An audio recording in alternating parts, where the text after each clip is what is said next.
આજે તો પહોંચી ગયો પરબ ને જોઈ લીધી અષાઢી બીજના મેળાની તૈયારી ને પબ્લિક તો અત્યારે કાંઈ નહોતું. વાતીમાં એમ હતી કે હું ને મારા દોસ્તા નીકળી ગયા પરબ બાજુ એમ કે જોવાની હતી અષાઢી બીજની તૈયારી શું ચાલે છે. પછી પહોંચી ગયા ગેટ પાસે ને હું ને મારા દોસ્તાર વયા ગયા સીધા અંદર. આ છે મંદિર ને વયા ગયા સીધા અંદર દર્શન કરવા. અત્યારે એટલું બધું પબ્લિક પણ નહોતું.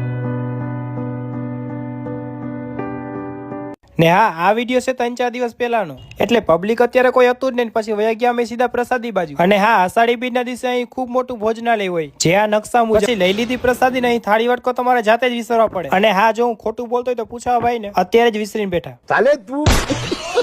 પછી પાછા પહોંચી ગયા મંદિર બાજુ. અને હા, જો તમે દૂરથી આવો છો તો યાત્રિકો માટે રાત્રિ રોકાણની વ્યવસ્થા પણ છે. પછી નીકળી ગયા મેળા બાજુ, પણ ક્લચનો વાયર તૂટી ગયો. અને હા, અષાઢી બીજના મેળાની તૈયારી જોરશોરથી હાલતી હતી. કાં છોટા ભીમ સાચું ને? અને હા, તમે પણ 16/7/2026 એટલે કે અષાઢી બીજના દિવસે પૂગી જજો. અમે પણ જઈએ હવે ઘરે.